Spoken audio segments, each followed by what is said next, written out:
Hi. Hello. How are you doing, Wolfie? Ding.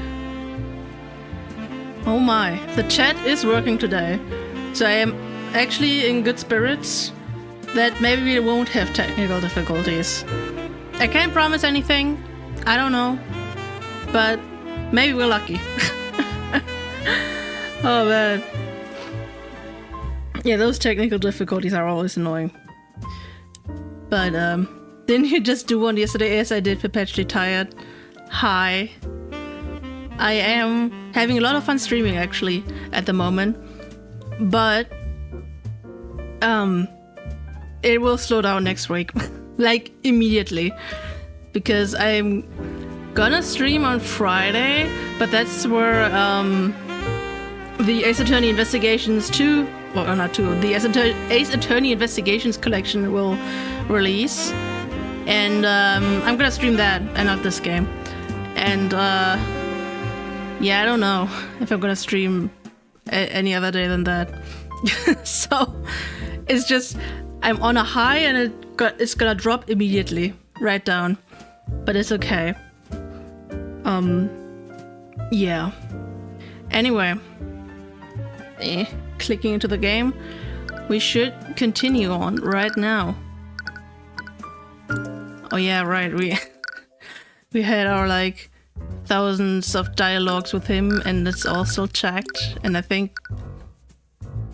we didn't show him anything, but I don't think he has anything to say to anything. Do you want to talk about the letter? What do you think about this, Commander White? Sorry, kid, I don't got much to say about that. Yeah, I expected that. Trace of duration. I'm just gonna assume he won't, like, have anything to say about anything. Also, 1 second. I needed to adjust my mic.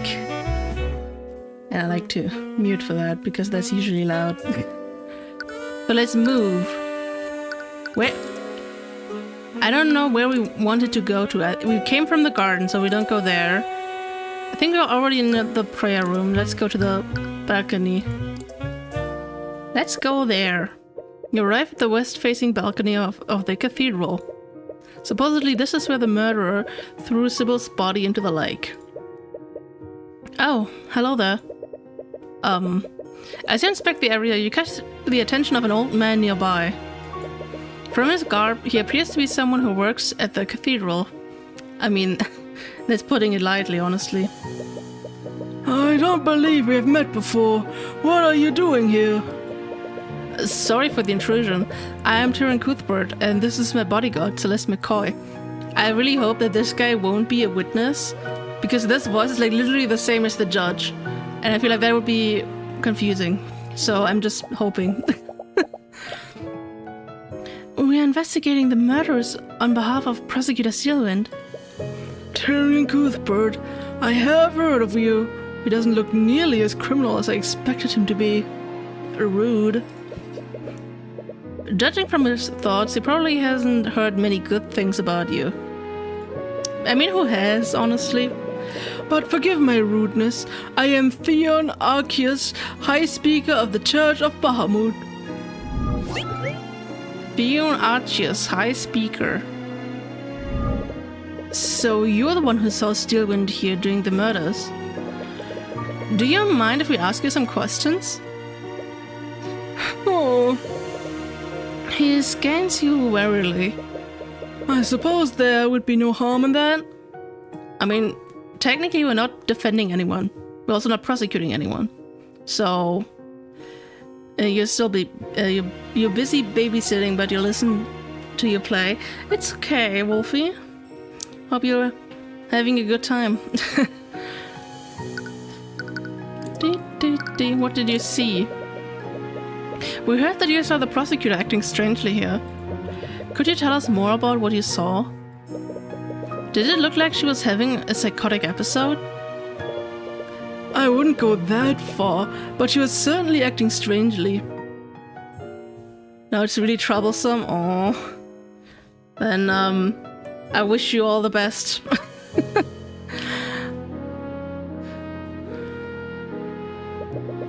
How did you come across her? Well, I was on my way to the prayer room. I always recite prayers from the draconic texts around that time.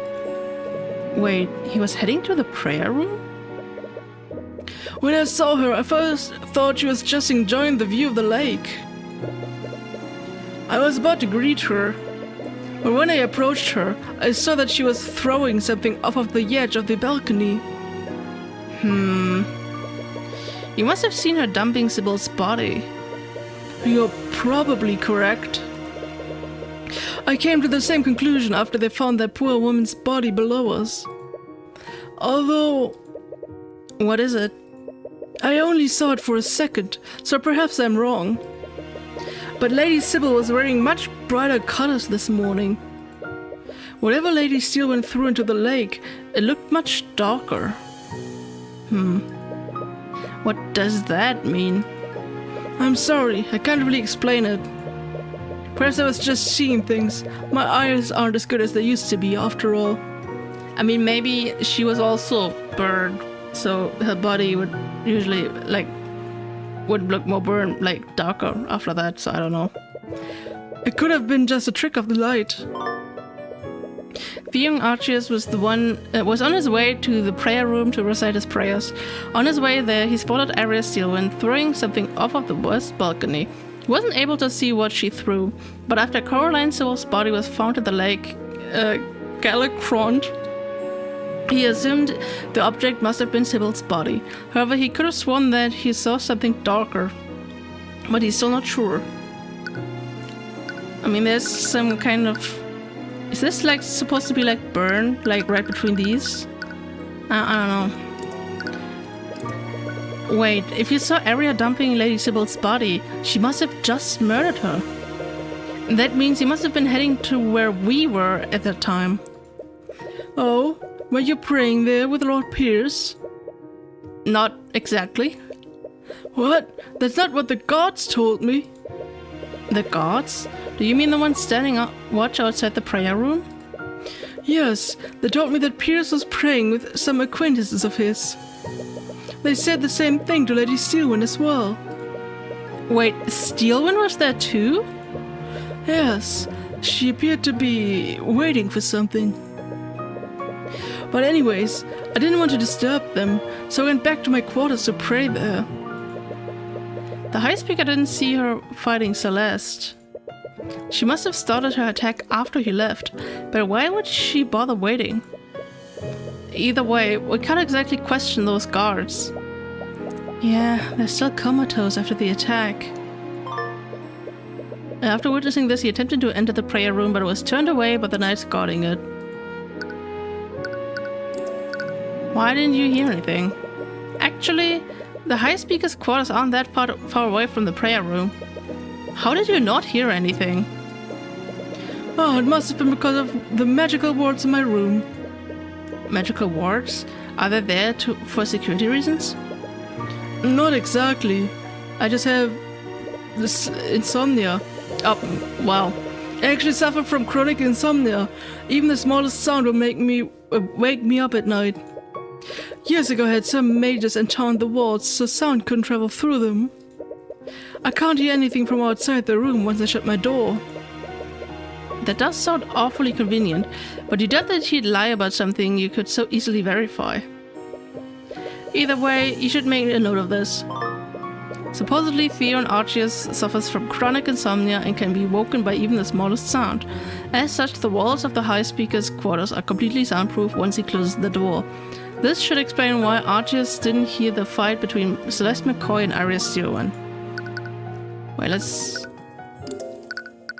look at the map again. So... Oh, yeah, I see. I see, he really should have heard that. Ooh, sensitive sounds indeed. Okay, that's everything he got. How about that letter we're not supposed to show anyone? What do you think about this High Speaker? My apologies, but there's not much to say about that. Yeah, I mean, one was obvious. About her? Did you know Caroline Sybil? She was the head of one of the 4 pillar families. I did. It's quite unfortunate what happened to her. Of the 4 families, I felt that House Sybil was the one most loyal to the church. You decide not to voice your discontent for House Sybil. Or the church. Whoops. Anything about... I mean, he probably... Would he know anything about... Nah. Yeah, he does not know anything. Okay. So what's that? There's some sort of debris on the ground. You pick up one of the pieces and feel it in your hands. It appears to be some kind of gravel. Oh, is that the stone armor? Wait. Stone skin. That was... Wait, that was Sybil's, right? Stone skin. So maybe she actually did fight. But then just lost. I can see a military stronghold in the distance. They must be able to see a lot from that high up. Cool. This balcony provides a perfect view of Lake Galacron. A lot of people probably come here when the Grand Cathedral is open to the public. I did find clues. But not enough yet. Repario Arcanum!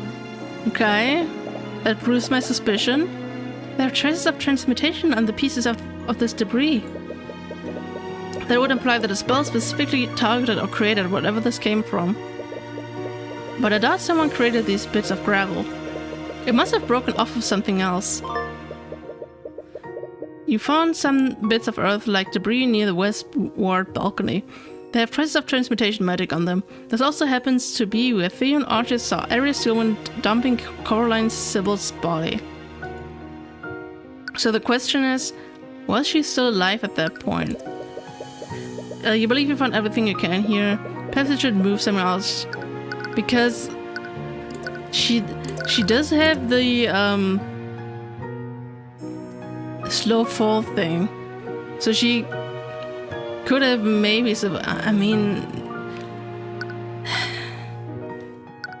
she is dead, right? Okay, she is dead, so maybe not. I just thought maybe it was one of those. We just saw her floating there, but we didn't think she was alive, but no, she was actually dead. Okay.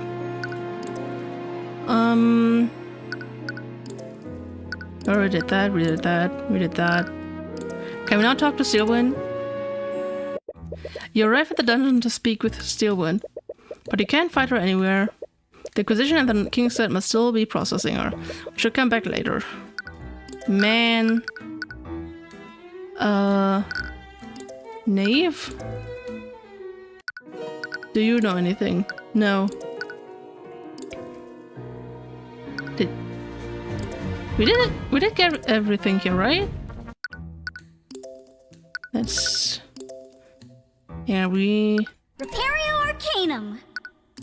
We did that. Garden? You arrive back at the cathedral's garden and come across that accursed statue again. Why is it so accursed? It's staring into my soul. Then stop looking at it! As you move your attention away from the grotesque sculpture, you spot the Crown Prince. He's sitting on a bench, guarded by some knights from the King's Guard. His brow is furrowed, and he seems to be deep in thought. Mr. Cuthbert, and Miss McCoy too. What are you still doing here? We're trying to investigate what happened. Yo, how's the magic spam, investigation going? It's good. We're gathering clues. So, we're making progress. Also, the chat works today, so I am optimistic that we won't have any difficulties. But I feel like I jinxed it just now, so maybe we will. So if I say that we will have technical difficulties, will that cancel the jinx? Whatever. Just moving on. We were looking around and we just happened to find you here. I see. Are you okay? Yes. I was just thinking how unfortunate this ordeal has been. I do hope Miss Stewart is taking this well. Right. She is his fiancée after all. He must be extremely worried about her. We're trying to find out what exactly happened. Do you mind if we ask you some questions? I see. Well, I do whatever I can to help. talk. How about he just tells us first what actually happened here, like why so many nobles were here. How about that? That would have been cool. As you said that you two were investigating the murders. You weren't planning to defend Miss Tyrion, were you? If she would have me. She may be a competent prosecutor, but I have far more experience defending clients. Unfortunately, I think the situation is more complicated than that. What do you mean? Several house leaders died today. I can't release this information to the public. Not after the news of William Frega's death has already spread. In the course of 2 months, we've lost not 1, but 3 members of the Pillar families. But the trial has to happen soon, or else the magical traces left will disappear. From what I've heard, we will be holding a trial, but it will be handled privately and internally. Because that's always a good thing. And I'm sorry to say that you won't be permitted to serve in such a trial. Right. The majority of the nobility hates me, after all. You wouldn't be able to pull some strings, would you, Asta? I am sorry. I'd like nothing more than to give you the opportunity to represent her. But I clearly have a personal attachment to this case. If I try to tip the trial in her favor, it will only harm her chances more. Alright, I see what you mean. But even if we can't help her during the trial, we can still investigate the crimes on her behalf. Yes, I would really appreciate that. If new evidence is found, perhaps we can exonerate Miss Tyrion of the charges against her. Finally, please, talk. What was happening even? After everything that's happened, I really need to know. Why were so many nobles gathered in one place anyway? All 4 of the Pillar families were present.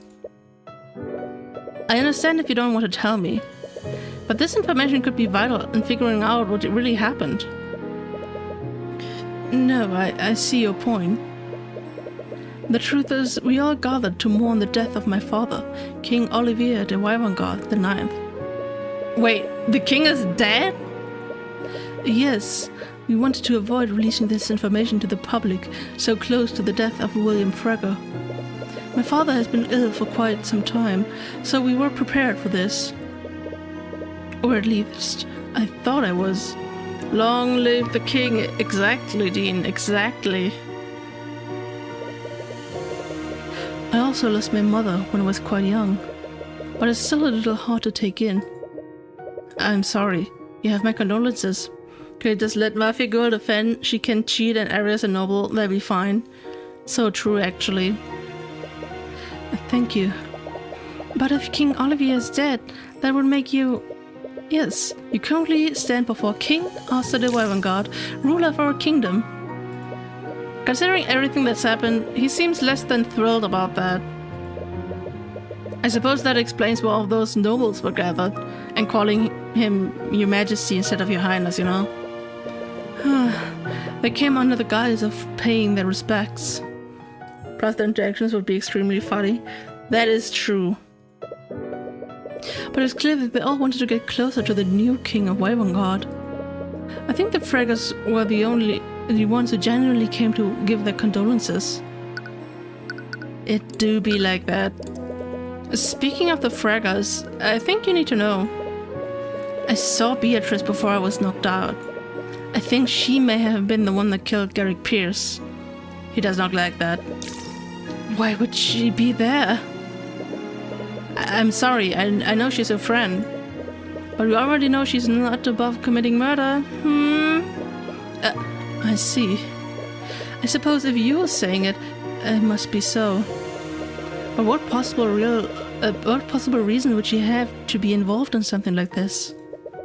I'm not sure yet, but I plan to find that out. One last hurrah before eternal hell. By the way, where were you during the murders? I remember you left with Steelwind when Celeste and I arrived at the cathedral. Oh yes, Steelwind and I left to speak with High Speaker Archius in his quarters. What was your meeting about? It was actually about Our wedding. Knew it. I called it. With my father's death, Lord Tyrion wanted to finally make our union official. Oh. I would congratulate you too, but considering the circumstances, I understand. And I appreciate your words nonetheless. Anyways, how long did this meeting last? I believe we spoke with him until 1:40 p.m. But Von Sanctus died at 2:05. That means that she began her rampage less than half an hour after that meeting. Was there anything off about her behavior? Now that you mention it, something about her demeanor changed. We were speaking of the wedding when she abruptly left. I asked her where she was going, but she ignored me. That sounds similar to what happened when Celeste fought her. There's no way she was affected by Mage Blight. From 1:15 to 1:40 p.m., Esther the Wyvern Guard and Arya Sylvan spoke with High Speaker Theon Archias about their upcoming wedding. At 1:40 p.m., Sylvan abruptly left the meeting and didn't answer Esther when asked where she was going. Congrats, you have a wife. Congrats, you have your wife's inheritance. Yikes, man. I honestly didn't think much of it at the time. I'm quite used to her giving me the cold shoulder. Right. It's possible that the steel wind the witness saw wasn't actually real. None of this is real. This is all fake. Does that mean the steel wind that attended the wedding was also fake? The meeting, not the wedding. The Phoenix dyslexia arc is going strong. What did you see? Anyways, what happened after your meeting with the High Speaker? It was all in their head. So true. This was all just Eris, just playing with dolls, you know? Tyrion's just delusional. Did you see a steel wind after that? Actually, I found myself caught up in something else entirely. At 2 p.m., I went to pay my respects at my father's coffin. But apparently, someone had set a magical trap there. Huh? What? It was a glyph of contingency. Glyph of contingency. When casting the spell, the caster must choose another spell they know. The caster casts that spell, but the contingent spell doesn't come into effect. Instead, it takes effect when a certain condition specified by the caster upon casting the spell is fulfilled. The contingent spell takes effect immediately when that condition is fulfilled. Damn. That's certainly a few sentences, alright. But I think I got it. I have heard of that spell. Acheron, you're here. How are you doing? It's like a trap you can set, and you can infuse any spell into it. But it requires a second contingent spell to place the trap. Which spell was it? It was a false cage, targeting me. Was the murderer trying to attack Asta too? It's basically a delayed spell that works automatically. Yeah, I just think that I don't know, it's... No, that's shatter. Like, the way they describe this here, it makes sense, but you have to think about it for a second. The Industrial Revolution for mages. Oh no. Even mages are being automated.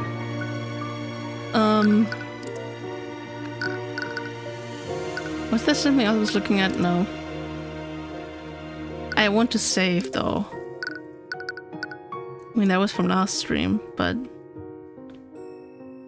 let's save over that one. I mean, like I said, it should work today. The chat is working, and OBS probably shouldn't make any problems, but I feel like the more I say it, the more likely it is that it will actually fail, so I will stop now. Was the murderer trying to attack Esther too? Oh yeah, right, I wanted to look at Forest Cage. Right, wasn't that what I think trapped Von Sanctus? It was in a perfect square, and then he was like burned. So that same spell was on the coffin, huh? I don't think so. They would have used a more lethal spell if they wanted to. But from the sounds of it, Force Cage can't be dispelled. So Asta would have been trapped inside of it for that full hour. We think the murderer used this as a distraction. Because of that trap, the King's Guard consolidated most of their attention and forces on my location. As a result, there were fewer people guarding Von Sanctus, Sybil, and Pierce. And the ones that were there all fell comatose. They can't tell us what happened to them. At 2 p.m., after the Wyvern Guard went to pay his respects at his father's coffin, unbeknownst to him, however, there was a glyph of contingency set to trap him inside a force cage. The trap triggered and Asta was trapped in that magical cage for its duration. This caused the King's Guard to consolidate their forces at Asta's location. As a result, Lloyd Von Sanctus, Coraline Sybil, and Garrick Pierce were left with far fewer guards defending them. And yet another inexplicable event is added to the list. After everything you've learned, you highly doubt that Tyrion was affected by Mage Blight. So someone must be behind what happened. But who? Anyways, it seems he's told you everything he knows.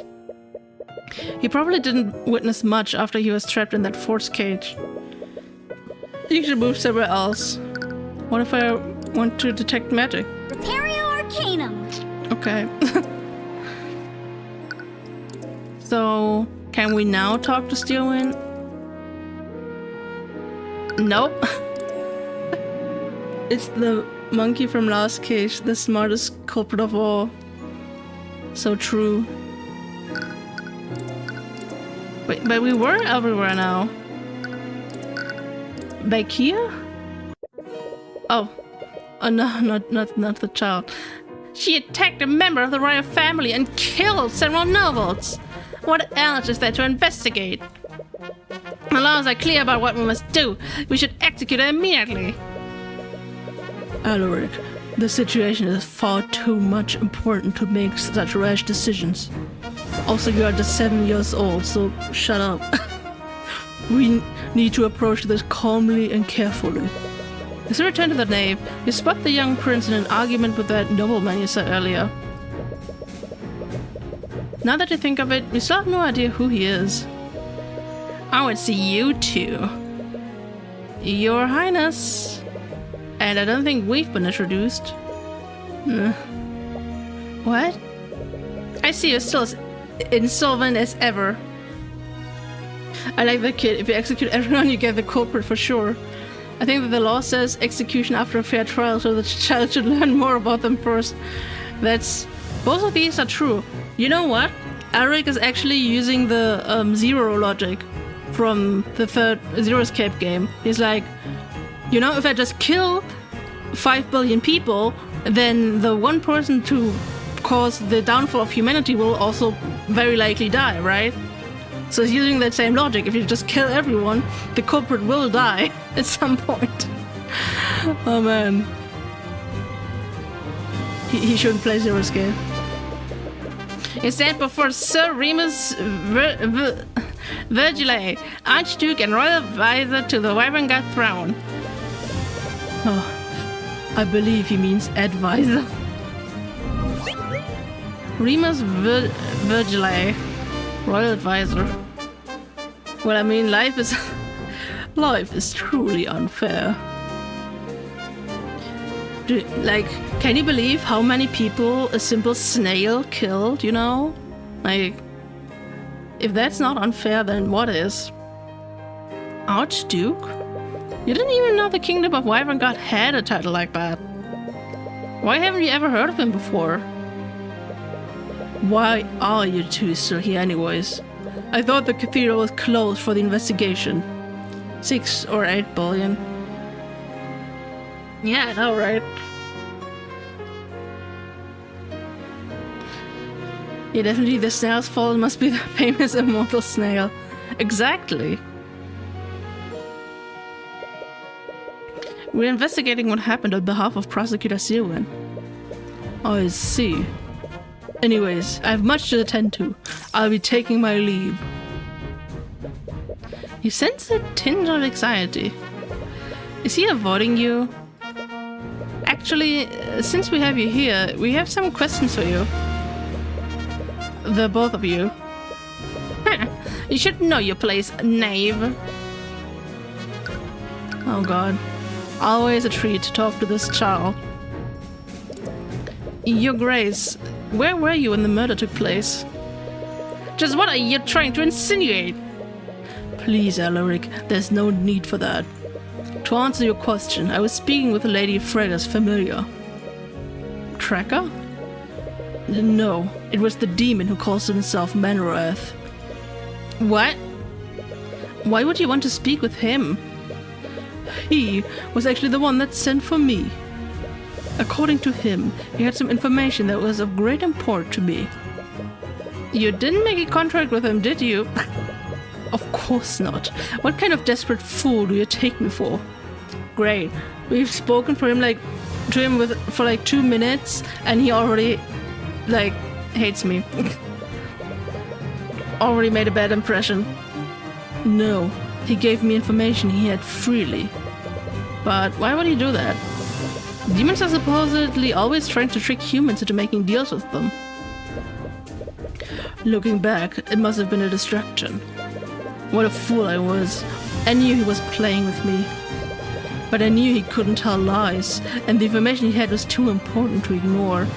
Yeah, what an idiot would I be to make a contract? Did you hear that, Beatrice? I mean, also, isn't he technically still bound to Beatrice? Since she's still alive? I mean, I don't know. Can demons have 2 contracts or even more at once? Or are they actually bound? If you don't mind me asking, what was the information about? He doesn't mind. I'm sorry, but I can't reveal what he told me. It could endanger people that I care about. But rest assured, I doubt it has anything to do with the massacre. Now that you said that, I feel like it has even more to do with the massacre. Your Grace, we've only just met. I can't exactly just take your word for it. I suppose that's fair. I'm assuming he's bound to Discord girl by proxy. Yeah, that would make sense at least. But believe me when I say that I plan to take that information to my grave. That's ominous, but he's clearly intent on keeping the conversation a secret. Anyways, several members of the King's Guards were watching us. Acheron? You're playing video games during my stream? I'm kidding. I know, I'm second monitor importance, but I can take it. They can verify my alibi. How long did this conversation last? How dare I mean, what? It's fine. I get it, okay? I get it. It do be like that sometimes. I arrived to speak with him at 1:50 p.m. and I didn't leave until 3:10 p.m. The demon Manwrath called Archduke Remus Virgile to meet with him at 1:50 p.m. He apparently had very important information that Virgile couldn't ignore. Virgile spoke with Manwrath until 3:10 p.m. The members of the King's Guard guarding the demon can verify this. Yeah, people are dying here and he's playing video games, SMH. So true. He's being put on blast. Sorry, so he was accounted for during the time frame of the murders. But why would Manwrath go to the trouble of distracting him in the first place? I don't know, I don't think Beatrice is entirely innocent in this one. Whoever orchestrated this also used a force case to trap Asta. I don't know why force cage, not force cage. Why is that hard to say? Were they trying to distract the forces in the cathedral? Or were they trying to keep certain people out of the crossfire? Yeah, that was my first thought.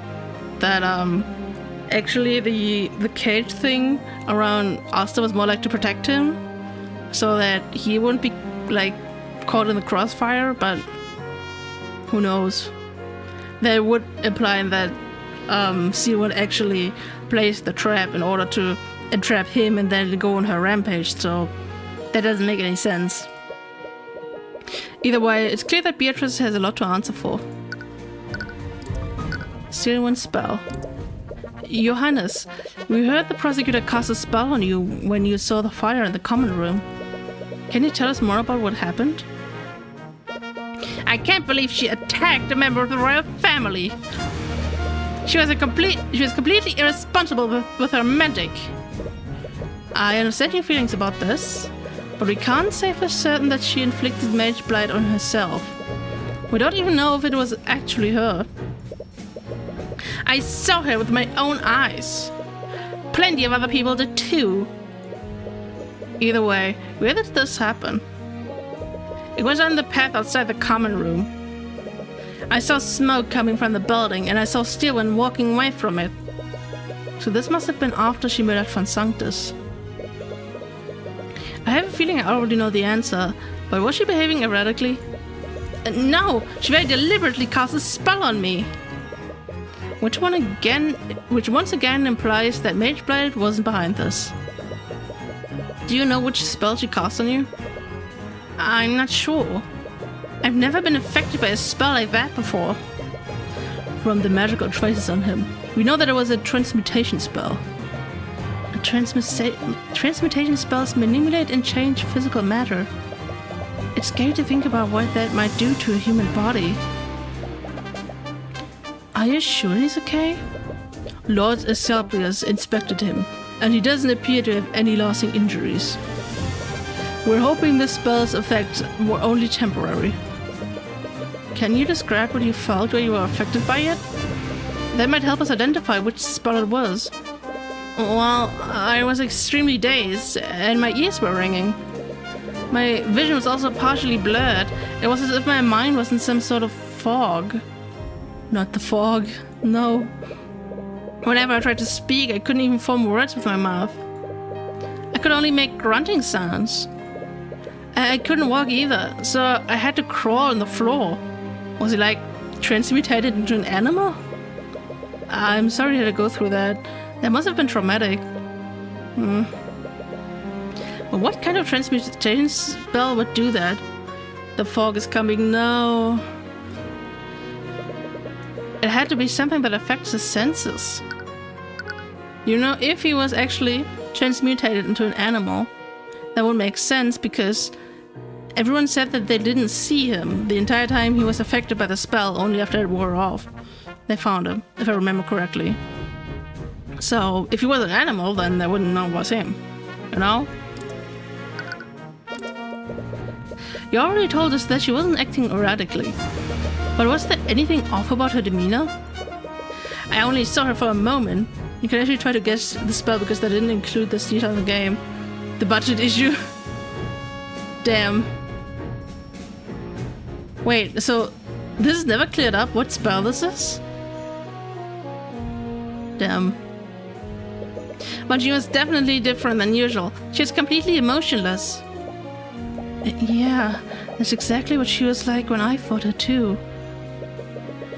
It's like she was an arcane construct. Her movements were almost robotic. Wait, are there any arcane constructs on the cathedral grounds? No, not for lack of trying on Lord Von Sanctus's part. The High Speaker and I have specifically forbidden the staff here from using them. It would be really convenient if all of this was done using a construct. It was polymorph that cleared it up afterwards in a death message, but it was never confirmed or used in the game. Damn. Although you are a little tired of seeing them in your cases. Anyways, was anyone else around when Tyrion cast that transmutation spell on you? No, she moved away quickly after she incapacitated me. And even if someone was around, I don't think I could have seen them anyways. Elric the Weapon Guard saw Aria's Steelwind exiting the common room. He saw that a fire had started there, but when he asked Steelwind what was going on, she cast a transmutation spell on him. This spell blurred his vision and put him in a daze. His ears were ringing and he was unable to speak or walk properly. He could only move by crawling on the ground. Strangely, no one saw him while he was in this state. Commander White also said that he was surprised no one saw the prince until after that spell wore off. What happened to him? That covers Alaric's accounts of what happened, and we've even got the Archduke's statement too. But there's still one last person we need to speak to. Arya. Finally. She and Beatrice supposedly have no memories of what happened. If it were only Beatrice saying that, I'd probably doubt it. But if Sylvan also doesn't have memories, it becomes a lot more credible. She definitely is the missing piece we need to put this together. Are you going to the dungeon to speak with her? I am. Wonderful. I'll be accompanying you. What? As the royal advisor, I have a vested interest in the investigation. While I trust Lucia to leave no stone unturned, I hear you have quite the talent for seeing what the crown cannot. Literally. Well, it's not as if you have the authority to stop him, but you still don't know him very well. You'll need to be wary of what you say in front of him. Okay, we got nothing left. Check magic. Arcanum. Nothing. So now we can go to the Inquisition dungeon. You arrive at the dungeon and see the prosecutor sitting in a holding cell. She seems extremely stressed, as if she's trying to figure something out. Probably what happened. Ah, Mr. Cuthbert and Your Grace. Tyrion gives a wary look to the Archduke. Okay, but one question. Tyrion said he didn't even know that Archduke was a title in this game, or in this kingdom, right? How did he know that he had to address the Archduke as Your Grace? It's very important that you spam the tech magic in front of Arya in a high-class custom trust. Exactly. Tyrion gives a wary look to the Archduke. How are you doing? As best as I can, all things considered. What brings you here? We are trying to investigate everything that happened. I see. I was wondering if you could answer some of our questions. Stewart, I know your situation is pretty grim right now, but you know you can trust me. You're not the person I'm worried about. At this moment, I don't even know if I can trust myself. What? So I do remember. I don't remember when that was, but like within the second or third case. But she was talking about how some mages, or she was investigating how some mages sometimes do things but then don't remember anything. And I think that was also implied that Eris just changed someone's behavior and then they just have memory loss from that or something. And that may have happened to her.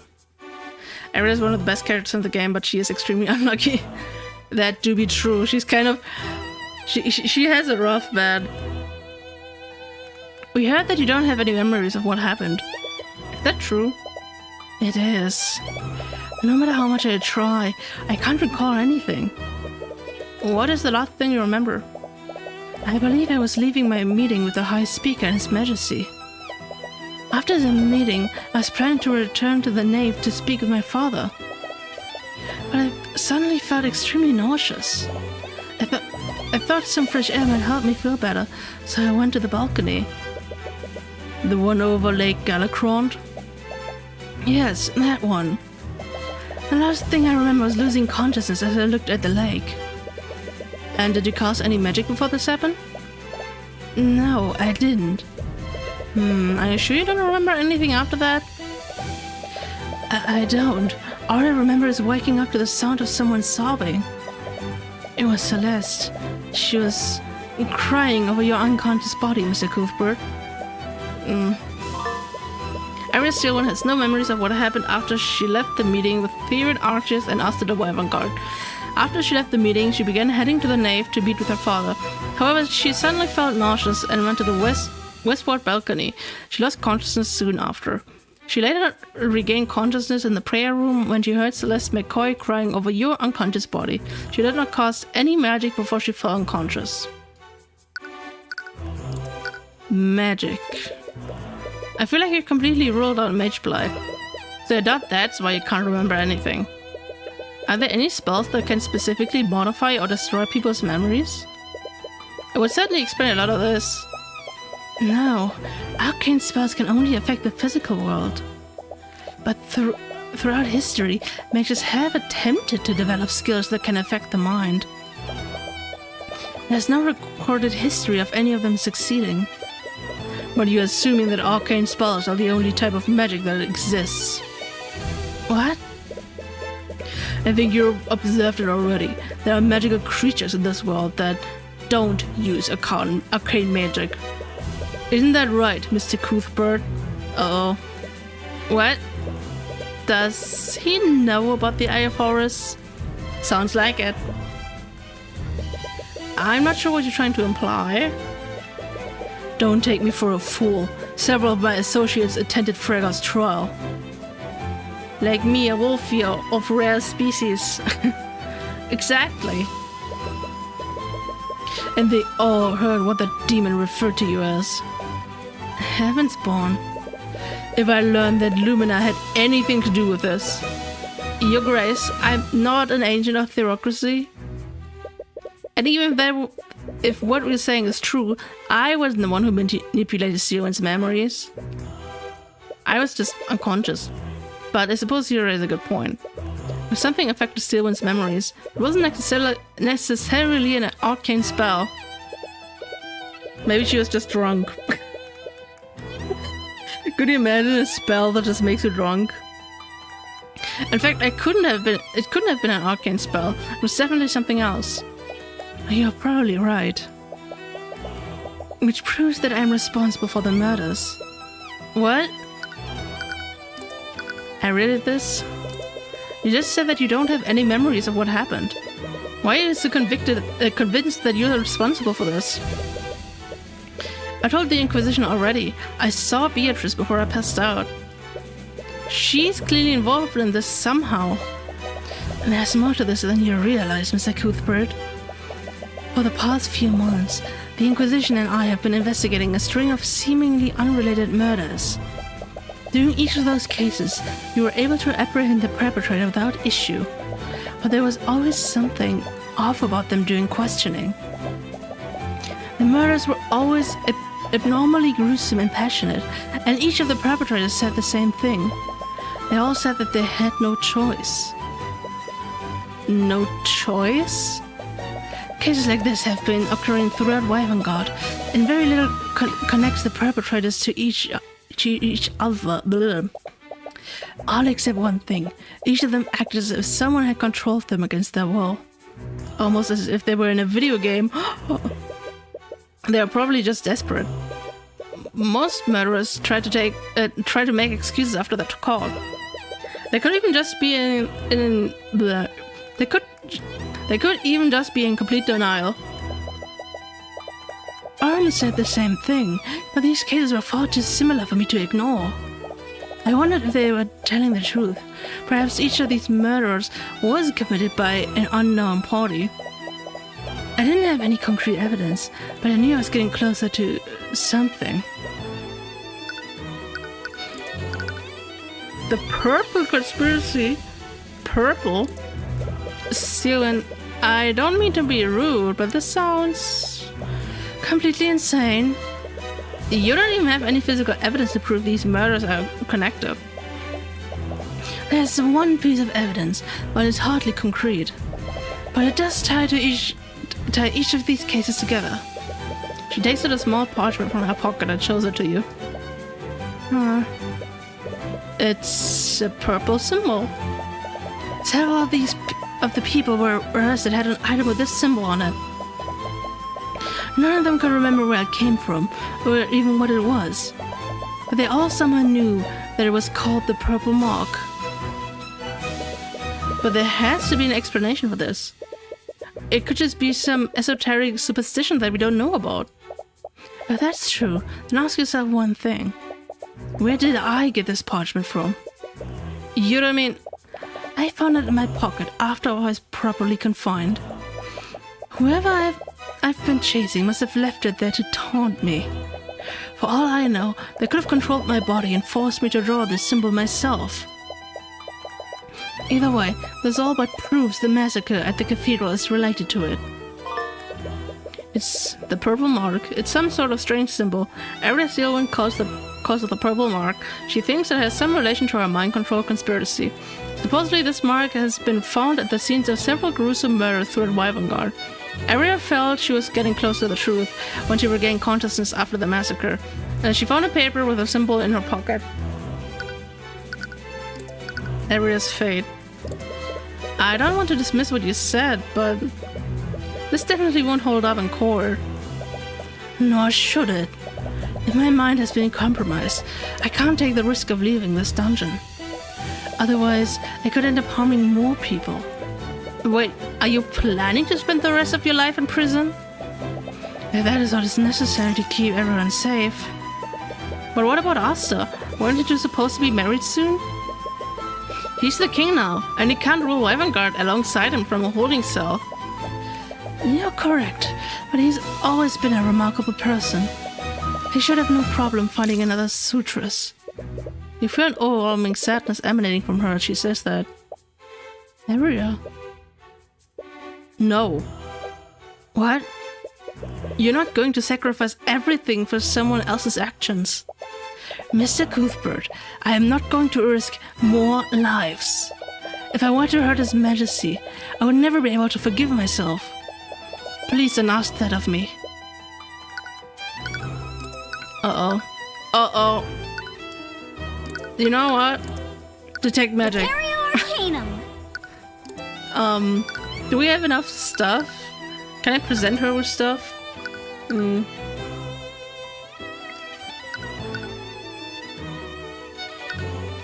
Like the spell. Why don't you talk about that?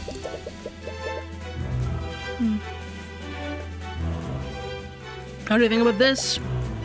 She doesn't think anything about this. What about...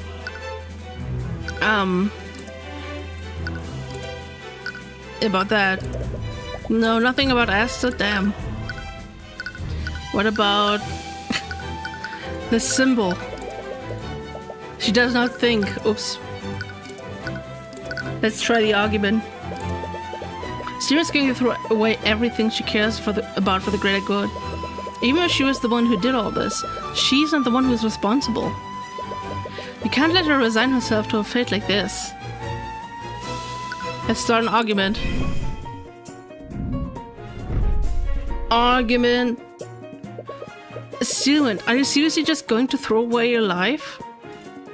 Sealant acts for the greater good of the kingdom, regardless of the amount of suffering she must endure in doing so. She's deeply in love with Asta and will do anything to protect him. However, she's still a rational person and will be receptive to logical arguments. Okay. Oh, my eye is itchy. Oh. Oh, it is bad. Oh. If it were necessary, I would give my life for this kingdom. If someone controlled my actions today, they can and will do so again. A villain controlled my mind. As long as that possibility exists, I can't trust myself. I'm gonna threaten you. Do you even understand what he's saying? You will lose everything if you just let it happen. But let's assume this person can continue to do so. We don't know how this mind control works. We can't just drop this without finding out what really happened. That's not the issue here. If someone else is responsible for what happened, then we need to find out who they are. They're still out there. I'm gonna press exit out of that one. But that's assuming this person can continue to do so. You said so yourself. You haven't found any evidence to prove your theory. We don't know how this mind control works, and we don't have enough information. You can't just drop this without finding out what really happened. I suppose you're right. But I doubt there was any goal for this. To this. The person responsible is just a sadistic killer, aka Eris. I've been investigating these murders for months, and I've never been able to find any personal clues as to who the perpetrator is. There's no way to connect them to this. Whoever did this was a sadistic individual who wanted to cause as much suffering as possible.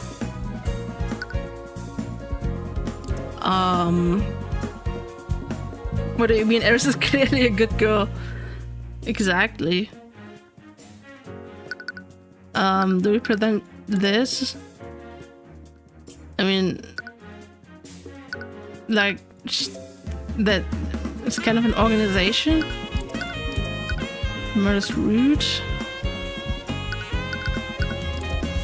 I don't... What do we even provide? It's the dog. The dog. Okay, we have all these people, man. Can I just present her? Oh, that wouldn't make any sense. The person responsible is just a sadistic killer. I mean, they planned this out. In order, but that wasn't the most direct route. There has to be an explanation for that.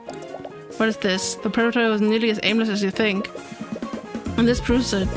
My apologies, Mr. Cuthbert, but I don't really see how that proves your claim. Uh-oh. Okay. It's not as aimless as I think. I mean, that was very specific. I don't know if that disproves that. Did the killer do something not sadistic?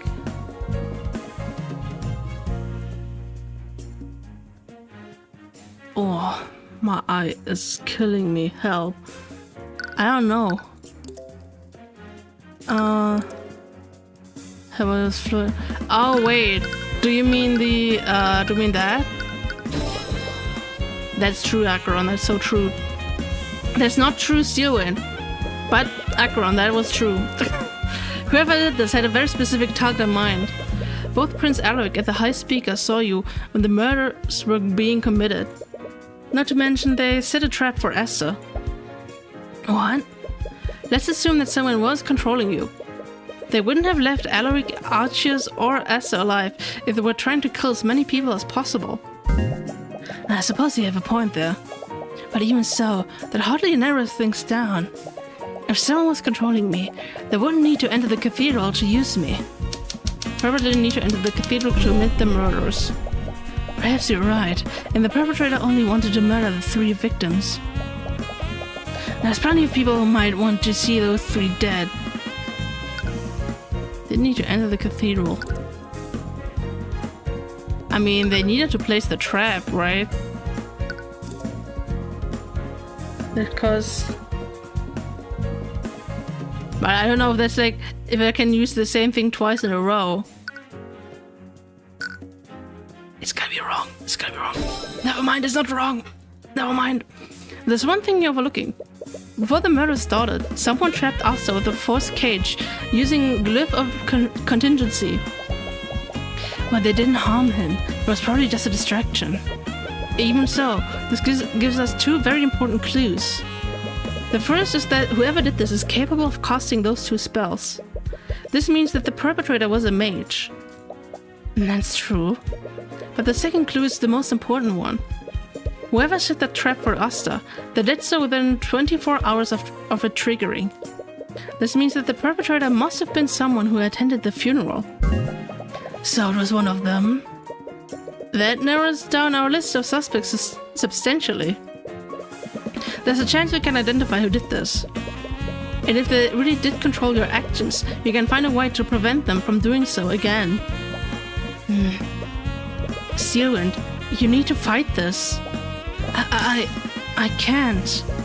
What? Why not? Fighting will put people in danger.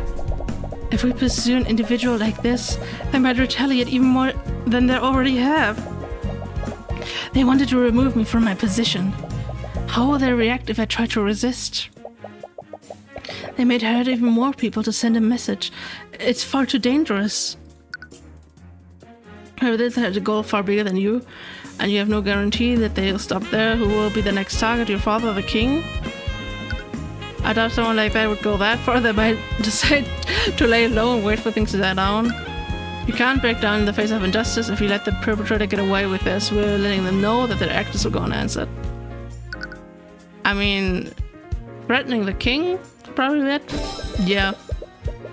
Whoever did this had a goal far bigger than you, and you have no guarantee that they'll stop there. 3 nobles died today, and 2 of them were near the top of the political hierarchy. What if they decide to go after more victims? Who will they target next? Your father? The king? We need to catch them before they can do more harm. I know you're frightened about what might happen to the people close to you, but we can't let someone that dangerous to get away with this. When you put it that way, I suppose I have no other choice, do I? Argument 1? We did it. I never realized it before, Mr. Cuthbert. What? You really have a bad habit of butting your nose into other people's businesses, don't you? Yeah, I suppose I do. But you're right. We can't let this go. I'll find a way to dispute this, somehow. I was stuck on this argument for so long, really. I mean, to be fair, I would have been stuck on this if I didn't have the one hint. Like the one perk of streaming, I guess.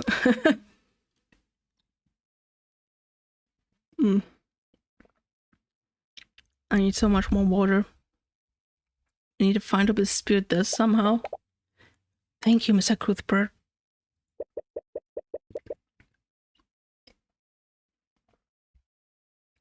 I think we've known each other for long enough. You don't need to be so formal.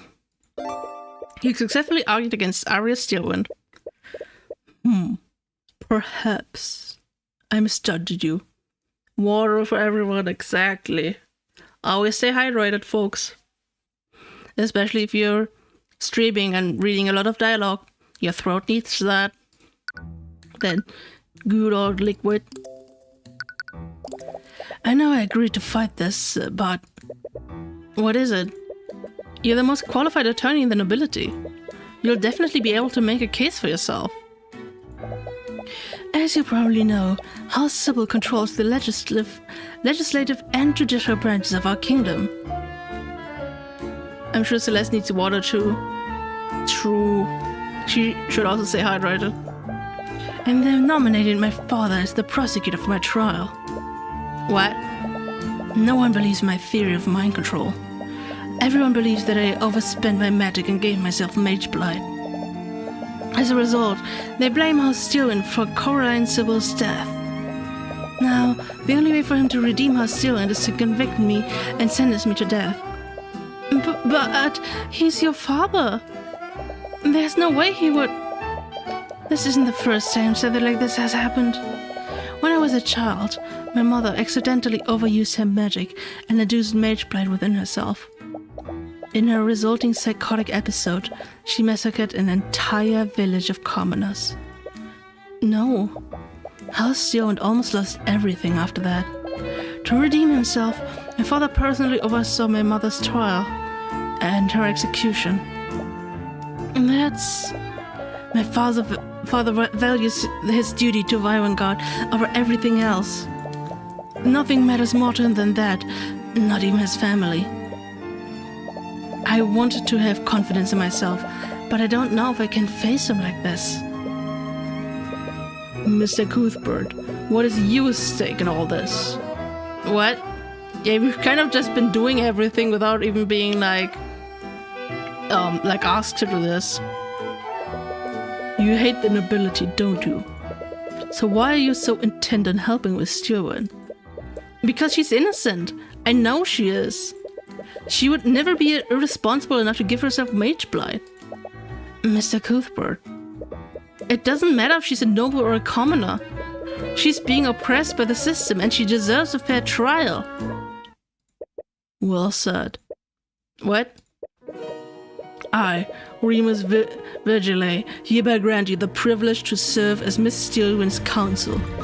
Wait, really? I will be acting as the judge and arbiter of Miss Steelwind's trial. Oh. It is within my right to grant such permissions. Thank you. But why would you... Do you think I've made a mistake?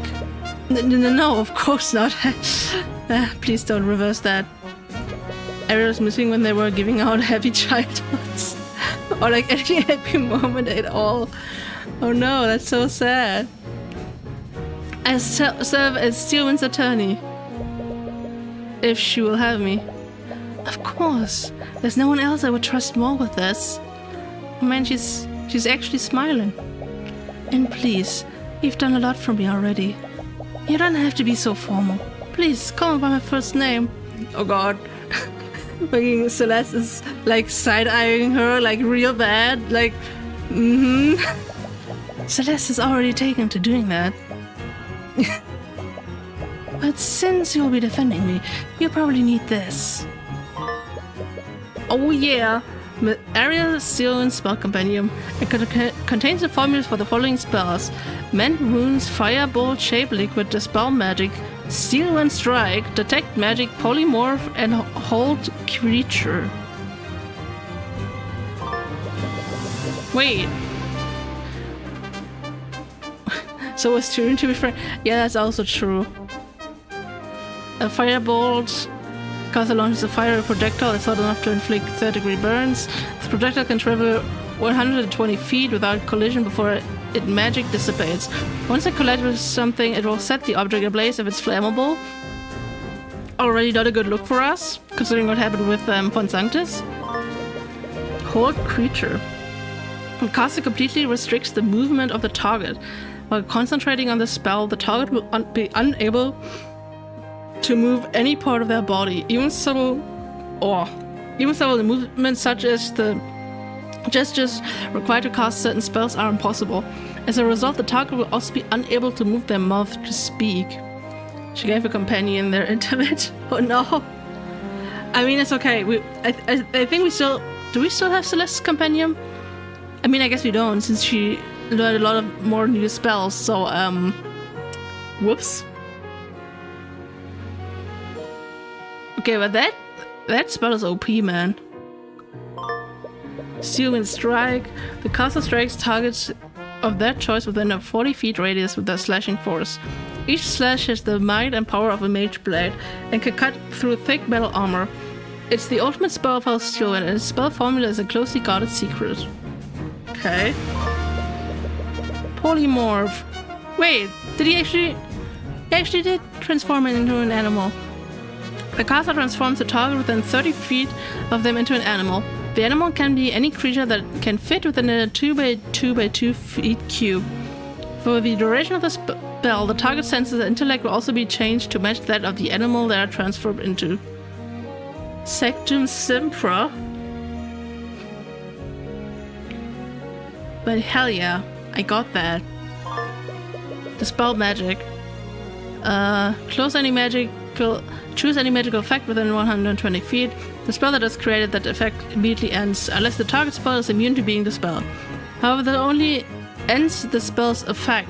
It does not undo the effect of the spell. For example, dispelling a shape liquid only affects the liquid, or on an affected liquid will only prevent the caster from further manipulating the liquid, will not unfreeze the liquid or change its shape back to normal. Crazy. Then it's settled. We will hold the trial at my home, the city of Layton. Layton? I've never heard of that place. Speak with Lucio. He knows the location well. Before I can ask any more questions, the Archduke leaves without a word. You know what's good about this? He has a different voice from the judge, so even if the High Speaker somehow ends up being a witness, he doesn't have the same voice as the judge. So this is actually this is actually epic. He really has a bad habit of just walking away from conversations. But I guess we should consider ourselves lucky. Even if it's unorthodox, the situation will let us approach this like any other trial. You had no idea what you were in for when you agreed to this. And what proceeded next would be unlike any trial you've ever been in. But even so, you persevered as you've always done in the name of justice. Regardless of what you'd had to sacrifice to do so. Uh-oh. Drama incoming. Not the drama. No. Tyrion. We're definitely lost. Whoa. You followed Lord Tywin's direction to the ladder. That looks... abandoned?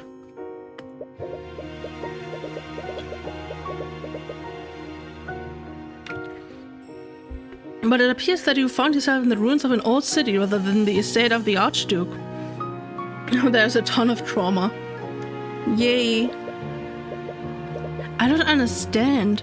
This should be the place. The map even has that giant tree north of here. This can't be the city of Layton that Virgile mentioned. It doesn't look like anyone's lived here in centuries.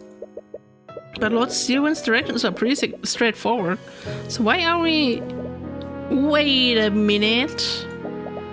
Did he give us the wrong location on purpose?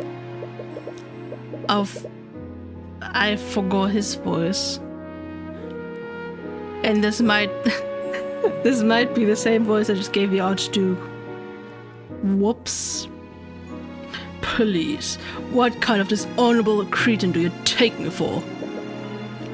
Lord Silwood, what are you two standing around here for? The trial will be starting shortly. He's not alone either. He's flanked by a division of the King's Garden area. But it's difficult to tell if they're escorting her or keeping watch over her. Probably both. You could see one of the knights channeling a spell over area. Must be an anti-magic field. This is the trauma chapter. Yes. Even now she must still be worried about someone taking control of her mind. Wait, this is where we'll be hosting the trial? Yes, the Archduke has always been sentimental about this place. And I doubt a normal courtroom would have enough space. For his giant ego or what? What? I really don't know what possessed him to trust you. It's a miracle he's even taking part in this at all. But nevertheless, let's not keep him waiting. Before you can ask him to elaborate, he walks past you and heads towards one of the central buildings. It's completely dilapidated. You're a little worried it might collapse on you while you're in it. You look at the prosecutor and raise an eyebrow at her. But she merely shakes her head. It's clear she's just as lost as you are. Alright, I guess we're doing this. Whoa. This is definitely more epic. But how did they get the entire gallery in here? The rooms are filled with everyone who was at the central gallery that day. They all seem to be just as out of the loop as you are. The only person who seems to be unfazed with this entire situation is Lord Tyrion. He's taking his position at the opposite end of the room. It seems that he truly plans on prosecuting his daughter. Thank you all for coming here today. I appreciate your cooperation with our investigation. Why have you brought us here? This place is filthy. It's crawling with insects and vermin. My apologies, but what happens here today must be kept under wraps for now. I had to choose a location that was away from modern civilization. But nevertheless, I welcome you all to my home. Wait, you live here? I do. Your Grace, I know you wouldn't bring us here unless you were completely certain. But I want to ask you one last time. Is this truly what you wish to do? There will be no going back after this. What? I've made many mistakes in my lifetime. I gave Wavengard the means to protect themselves, but all it did was warp them into something monstrous. I grew bitter seeing what I created, so I isolated myself from my people. I thought my best course of action would be to stay in seclusion and leave Wavengard to fend for themselves. I know, right, Wolfie? He does not have a good sense of interior design as a mage. I see now what a fool I was. I abandoned my kin to survive in an unjust world. And now foreign powers have ingrained themselves in my kingdom. All because of my negligence. Foreign powers? Does he still suspect that you're an agent of the theocracy? Well, no more. It's time that the people of Wavengard and their enemies remember who watches over them. As he raises his hand, magic begins to swirl around him. What's going on? The entire room is violently shaking. Whatever he's casting, it's unlike any magic you've ever seen before. No, don't go into the light. A blinding light envelops him, but he can faintly see his form changing. It's expanding, and from it... Wait, is that... Is a dragon? Damn. What? It's a dragon. The Archduke assumes his true form. The gallery breaks out in hysteria. I mean, he looks really cool, you know? Gotta give him that. He looks really cool. Yeah, dragon! Some of them kneel in their reverence to the ancient dragon, and some of them cower in absolute terror. Okay, but what if?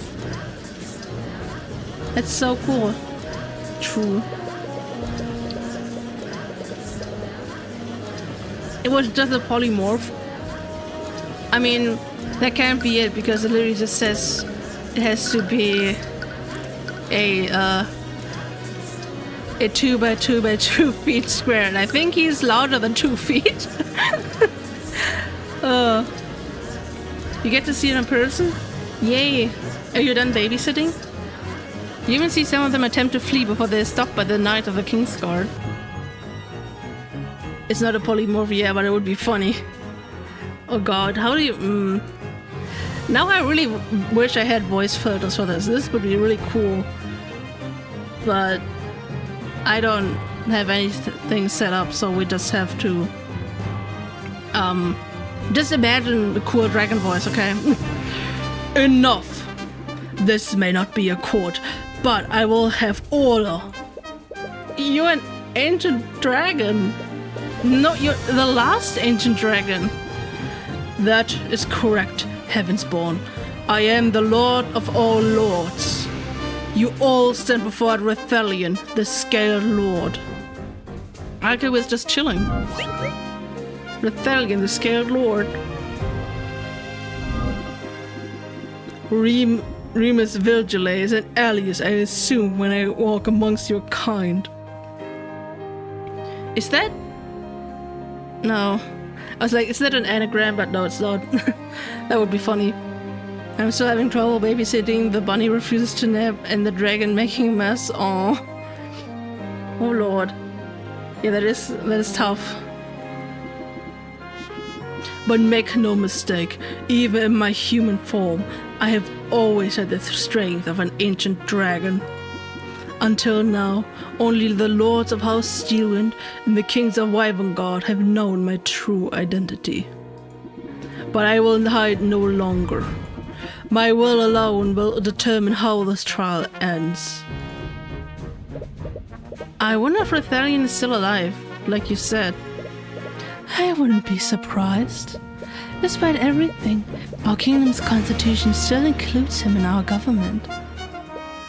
Wait, really? As the savior of our kingdom, he was given an honorary position in our political hierarchy. His authority technically rivals that of the king. So that's why you're acting as the arbiter. You're the only person with the authority to convict any and all of the nobles here. Make no mistake, Mr. Cuthbert. When the ninth dragon bites the sun anagram. True.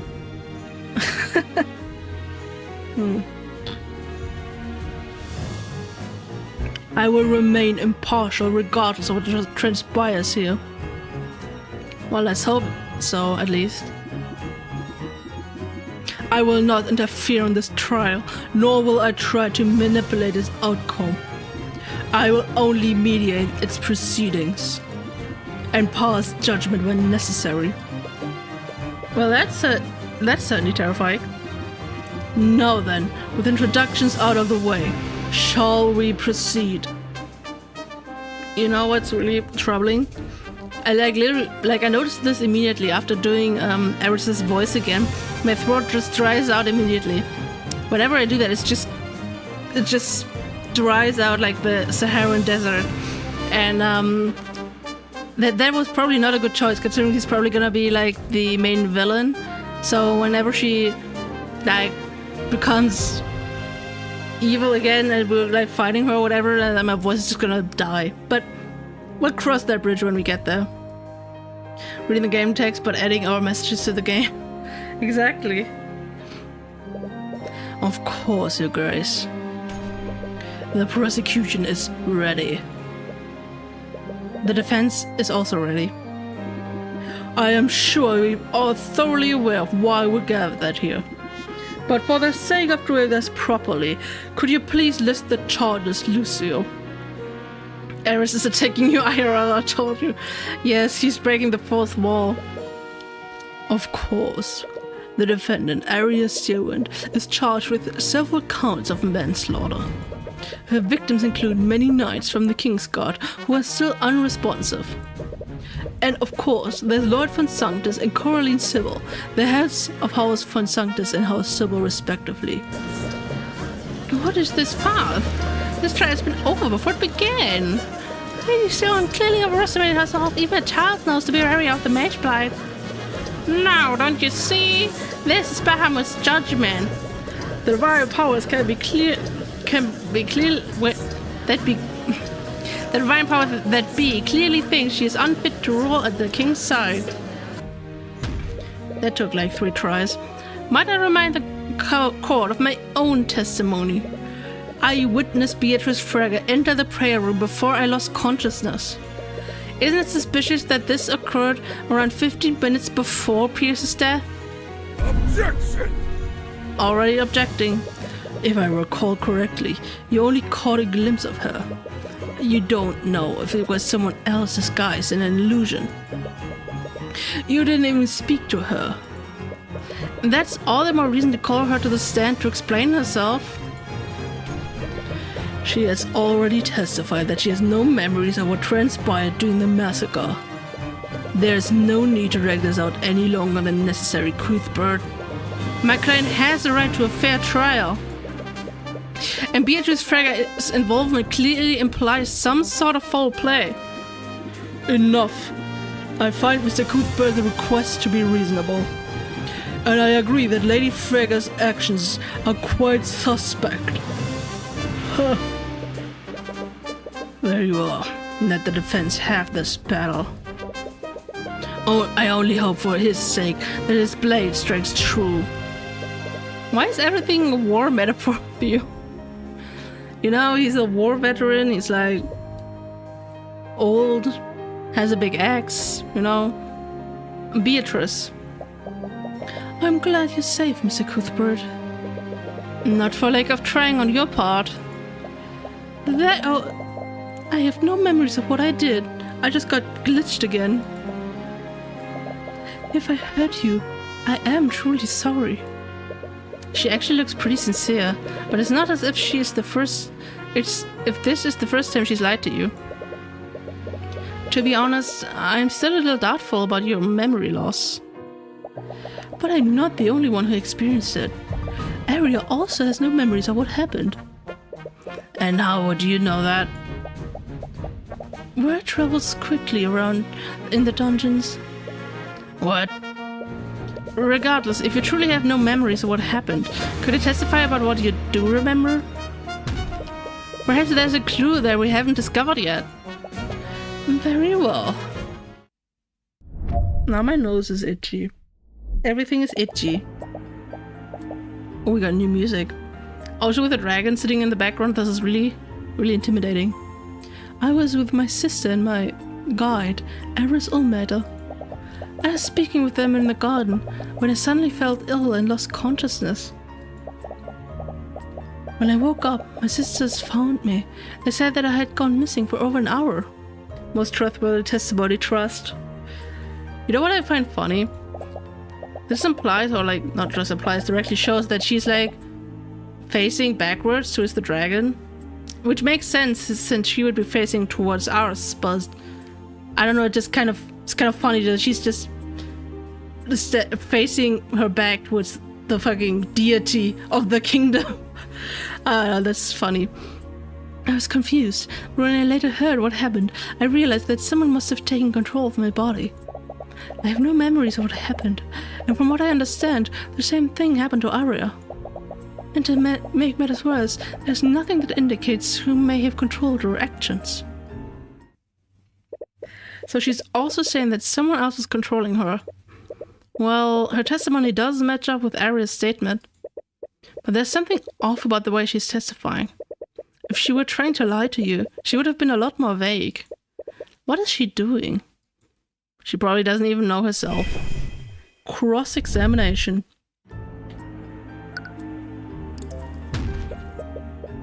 She's been missing since the massacre happened. I really hope she's okay. I just hope she doesn't show up. That's not gonna happen. No, make no mistake. She's definitely okay.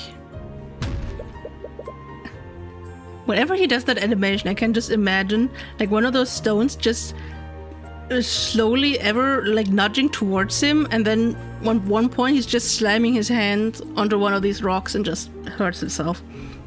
What makes you so sure? Do you remember anything about what happened to her? No, but it's just a feeling. Enough of your speculation. Tell us what happened next, Fragger. Speaking with them in the garden. If they were with you, shouldn't your sisters have noticed this? According to Leafy and Miriam, their pet dog was running amok in the hallways. They left the witness with Ilmater to chase him down. And when the sisters returned to the garden, both Beatrice and Ilmater were gone. Now that I think about it, did... Was it Eris who said something about the vet? Like, oh yeah, veteran, right? Or was that Tyrion? Because I remember the dog Tracker, thank you. Tracker just freaking out because he thought he was going to the vet. So I don't remember if she was that or if we were that. Do you remember anything after that? No, I really want to remember, but I can't because I'm being glitched. She certainly looks like she's telling the truth, but history shows that she's hardly trustworthy. And you have no memories of what happened? No, none at all. I can only imagine what I was forced to do while I was unconscious. Forced? What do you mean by that? So you're also saying that someone else controlled your body? Yes, it's the only explanation for why you saw me in the prayer room. Objection! Whoa. Absolutely ridiculous. Arcane magic is not capable of mind control. You are spinning a fairy tale to absolve yourself. You compare to agree with him. So why do you feel like something's wrong? I mean, to be fair, if we're saying that Aria was controlled by something else other than arcane magic, I think we should apply the same to Beatrice, because like both lost their memories, both were unconscious, and then they woke up and did stuff. So I feel that's unfair, not being like, yeah, you know, maybe that's true. Think what you will, but please believe me when I say. No memories. Your statement does match up with what happened to my client. But you clearly already knew what happened to her. You could just be using that knowledge to fabricate an alibi. I suppose I can't blame you for thinking that after what you saw. Mr. Cuthbert, I know it doesn't mean much coming from me, but I am telling the truth. That remains to be seen. There's nothing to indicate who may have controlled her actions. Why would he even bring that up? Well, if you had evidence that someone else was controlling us, it would exonerate both me and Aria. Think, Mr. Cuthbert. That would be the best case scenario, wouldn't it? Can you? Okay, you can. I mean, that would have been funny if you could just see in the text log what it's supposed to say. What? It's nothing. I'm just annoyed by the glitchings. She looks extremely frustrated for some reason. The way she's testifying is a little bit strange. She immediately concluded that someone had taken control of her. And why would she bring up what happened to Aria? I guess my sister, my guide Eris, speaking with him in the garden, so I feel ill, and lost consciousness. When I woke up, my sisters found me. They said that I'd gone missing for over an hour. was confused, but when I later heard what happened, I realized someone must have taken control of my body. Nothing that indicates who may have controlled our actions.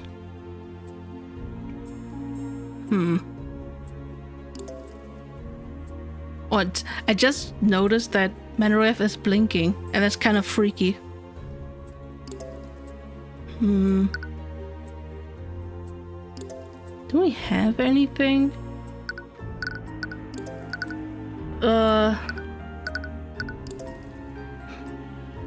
Just suspicious, Found Tyrion and area unconscious. She didn't see Beatrice at any point during the altercation. No, you don't have anything, you lost. No. That's a rip, man.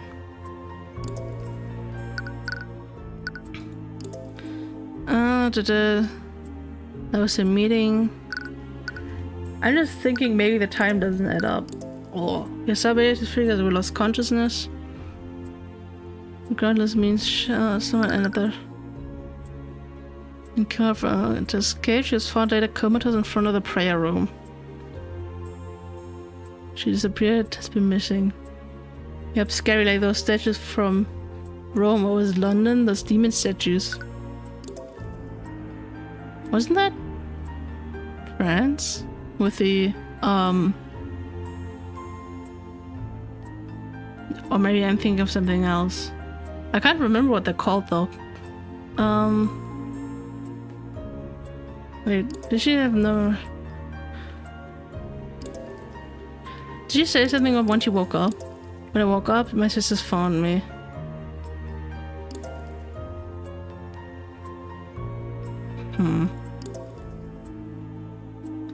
Oh, my nose is so itchy.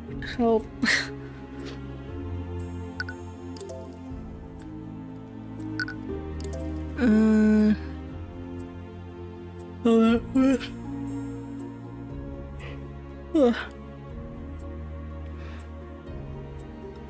Okay, and there's that, and goes over the scene, spotted the conscious guard outside the prayer room.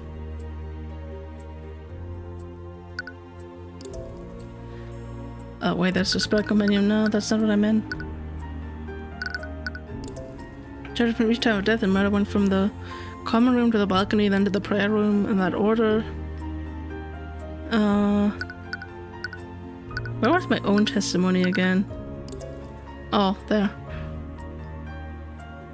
So for a brief moment, it could have been an illusion. Does that add up? She says she had gone missing for over an hour.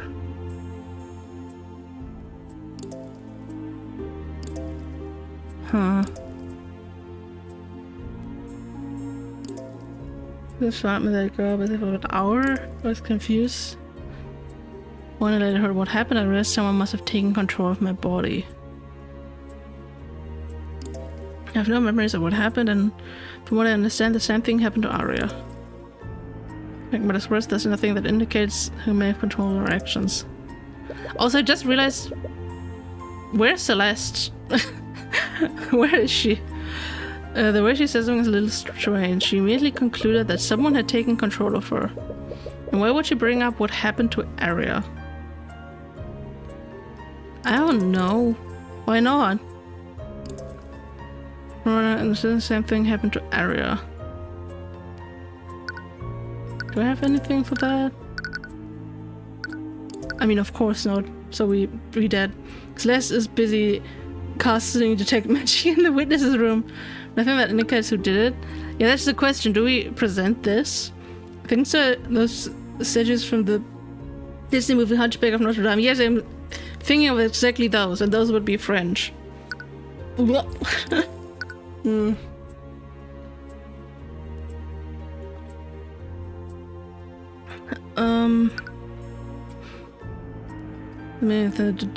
the meeting, she began heading to the nave to meet with her father. She suddenly felt nauseous and went to the westward balcony.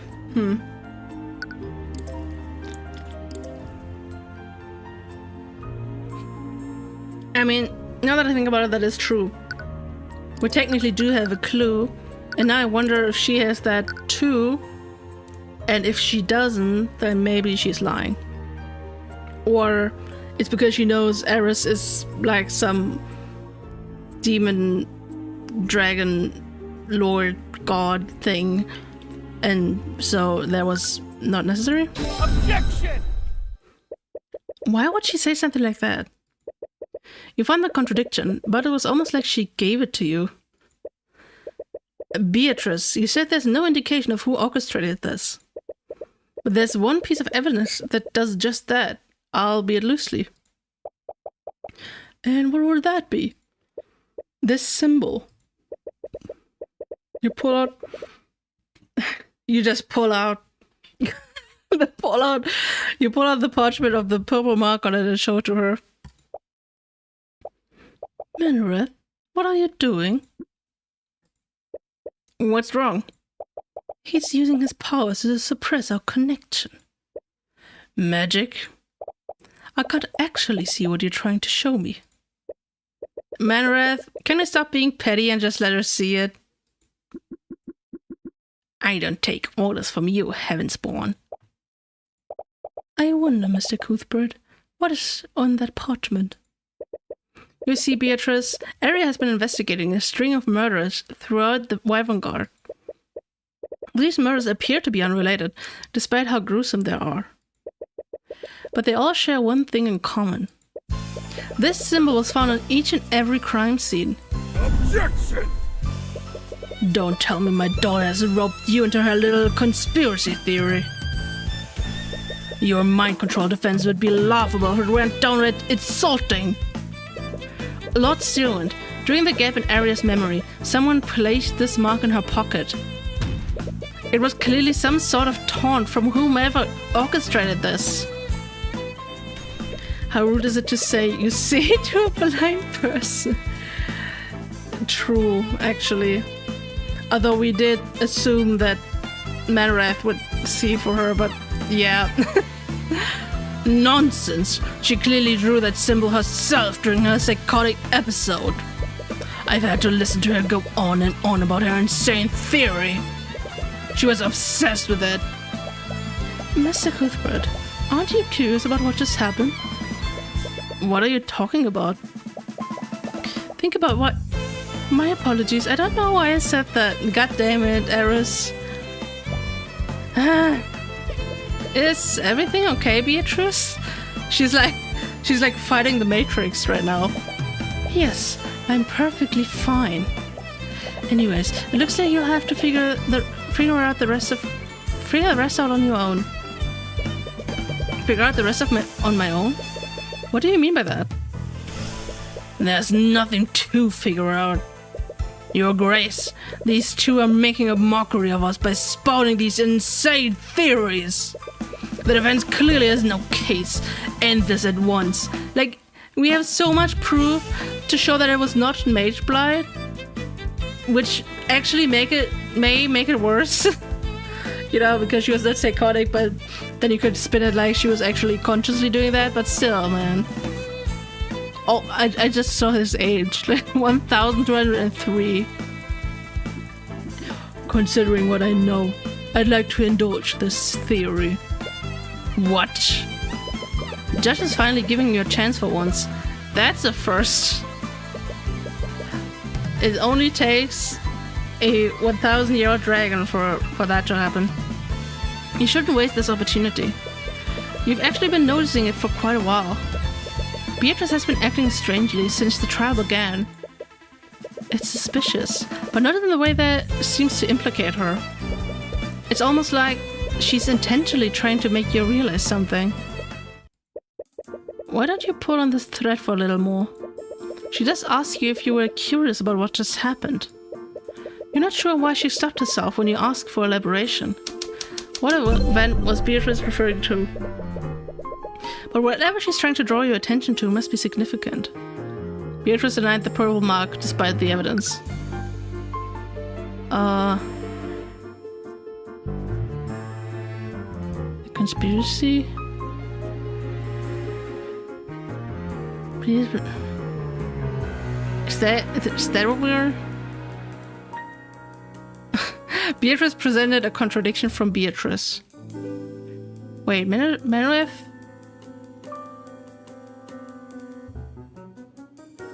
Do we do that? Maybe? Manolith. He didn't allow Beatrice to see the purple mark. He'd only do that if Beatrice would recognize it normally. Why did Manolith interfere? Manolith is her familiar and she used to follow her orders. But things have clearly changed now that she belongs to the Empress of Discord. Oh no. Her eternal punishment is just getting pinged every day, every second. So why would a demon like Manolith interfere like this? Aria is related to a demon. No. The purple mark? The purple mark must be related to a demon somehow. Oh god. I am burpy. I'm sorry. That's the only explanation as to why he would prevent her from seeing the mark. At everyone. Like the Empress of Discord is like, she has like 3 spells. At everyone, at here, and at rolls. What was the other one? God damn it. Can you tell how little I use Discord?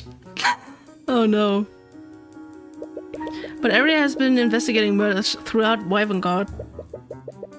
Yes, Omega, what's up? Did you need something? Does that mean that her investigation also has something to do with a demon? Aria suspected that each of the murderers was acting against their will. And now both Aria and Beatrice are also claiming they're controlled. How could something demonic control Beatrice?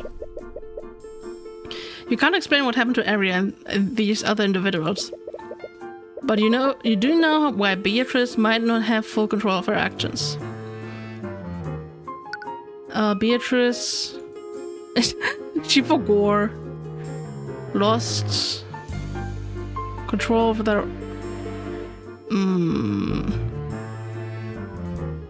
The other murderers? How could something demonic control Beatrice? And Wolfie detect magic?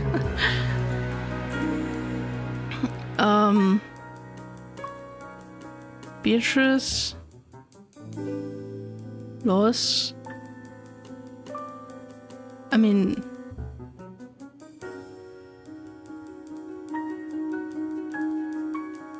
Yeah, before...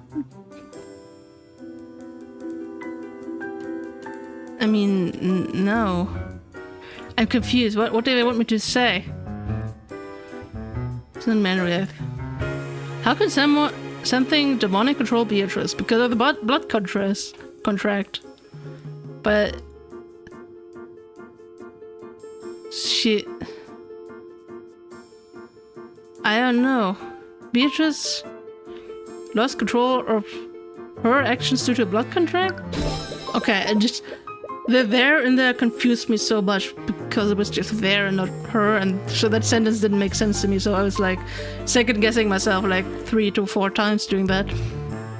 Do you recall what was written on Beatrice's contract during her trial? It said what would happen if she failed to claim House Fragga. Her soul, her mind, and her life would all be claimed by the Empress of Discord. I just realized that. Is that Eris?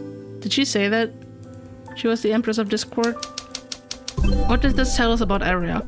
If this Empress of Discord owns Beatrice's mind, would that mean they could also control Beatrice against her will? But if that were true, Merit lost the mastermind from the Inquisition. The mastermind? Beatrice? Which promised vengeance due to a blood contract?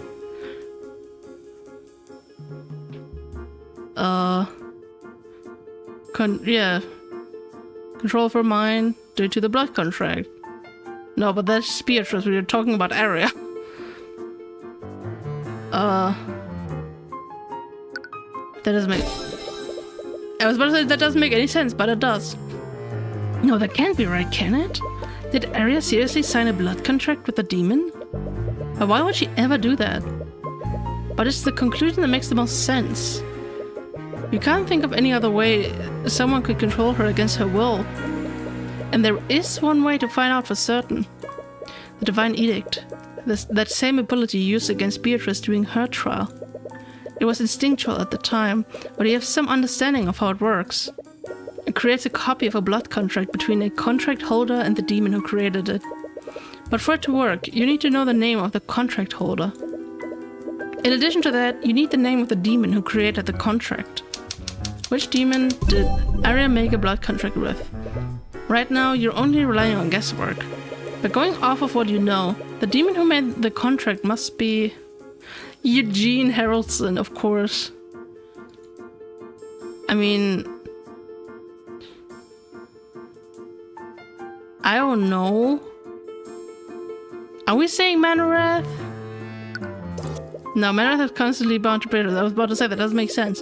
Whoever made the contract with Arya probably made contracts with each one of the murderers in this conspiracy. The proper mark must be some kind of symbol of that demon. Going off of what we've deduced so far, Beatrice would recognize that mark. So the Empress of Discord? The so-called Empress of Discord. That was my actual first guess, but then I was second-guessing myself again. Oh man. She was mentioned in Beatrice's blood contract, but you still have no idea who or what she is. However, she was mentioned in a blood contract created by Manwrath. She must be his superior in some way. That might explain why Manwrath doesn't want Beatrice to identify the proper mark. Now that I think about it, did Eris ever lie to us? Did she ever do that? You're not sure if a pseudonym is enough, but it's the closest you can get with what you know so far. You've been awfully quiet for a while, Mr. Cuthbert. What are you thinking about?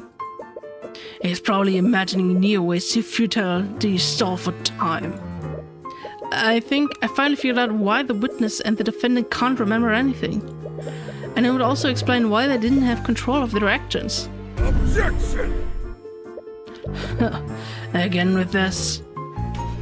If you're so convinced of my daughter's conspiracy, why don't you prove it? I knew it. Even you don't believe in the nonsense you're spouting. Lord Steelwind, I want to be wrong about this. If I'm right, the implications don't bode well for anyone involved. So instead of telling you, I think it would be better to show you. Empress of Discord, wherever you may hide. Damn it. I knew you could do it. By the Eye of Horus, I issue upon you a divine edict. Release thy gods and manifest your blood contract with Arya Steelwind. Whoa. Arya's blood contract. The blood contract seems strange. Unlike Beatrice's contract, it is only one page. Even stranger, there's a large empty space at the top half of the page. There's only a few sentences at the bottom.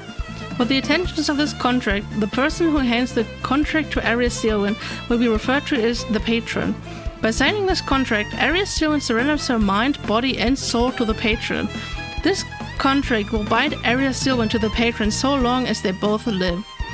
It's signed with Arya's signature. Damn. Now that is exploitative. No. This can't be true. This is...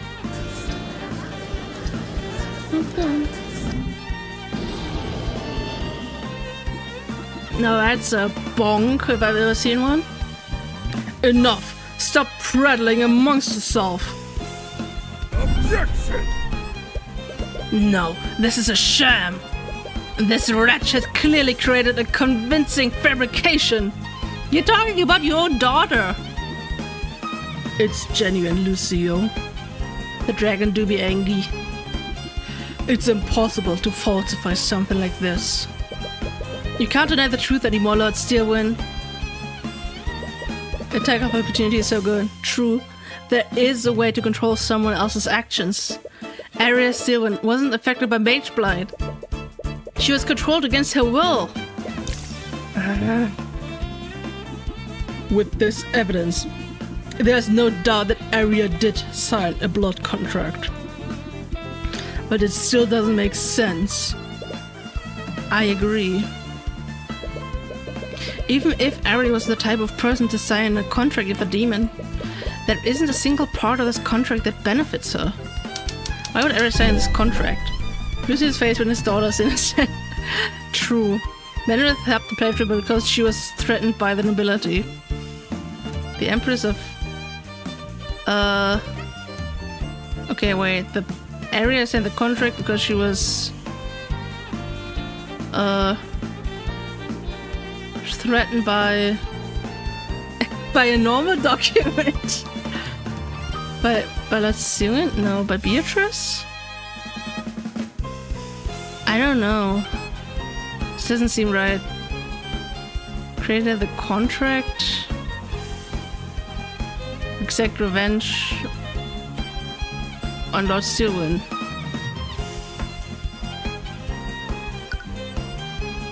No, Ariel never made a contract with the demon willingly. Even if she did, no one would ever agree to terms like this. There's only one explanation for why she would sign this.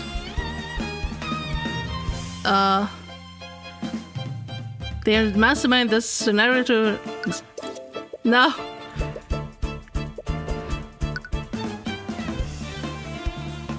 Yeah, bureaucracy also threatens me every time. Oh, Akron. It's so true. It's so true, I can't deny. The Empress of Discord mastermind this scenario to exact revenge on a normal document. Okay, wait. Arya... signed the contract... Because it looked like a normal document. Okay, there we go. That makes more sense. There's a large empty space above the terms of your daughter's contract. When I issue a divine edict, it creates a copy of the blood contract that I call for. I think when she was given this contract, it probably looked like something entirely different. Something else is written in this empty space to make it look like a normal legal document. Which means that my client was not in control of her actions that day. Now I wonder, since it's a blood contract, do you have to sign it in blood? Or not? I mean, I would assume... Thanks for the reminder, Akron. I would assume that, that this would apply no, because, she just signed that, and I don't think she's just randomly signing documents with her blood, but that would be funny. Enough of this, all of you. Do you see now, Lord Steelwind? Ari was not responsible for what happened. That remains to be proven. What are you talking about? She has a blood contract that relinquishes control of her free will. Not having control and not being responsible are two very different things, Cuthbert. I mean, nobody said it was her blood. Oh. Oh no. You know what, Acheron? You are so right. My PC is like acting up right now. Weirdly enough, I can still control my mouse.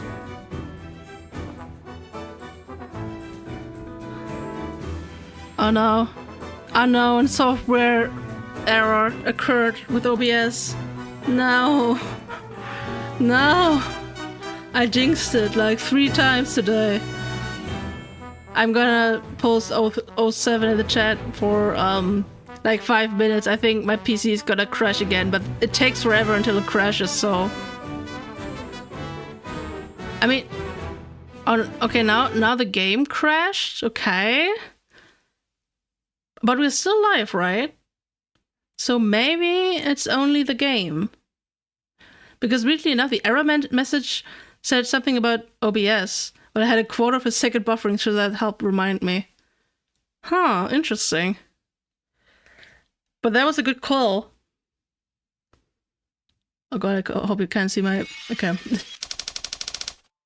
Oh, we're still alive. Okay, that was not that bad. That was okay. And we're still like... We're almost at the end of the stream, so... It's okay. You don't have to redo all of this. That was a very good call, girl. Enough of this, all of you. Do you see now, Lord Steelwind? Ari was not responsible for what happened. Oh yeah, right. That reminds to be proven. They're talking about to the blood contract that relinquishes control of her free will, and yeah, that's where we stop. What? I'll admit, the defendant may not have had control of her actions when she murdered the victims.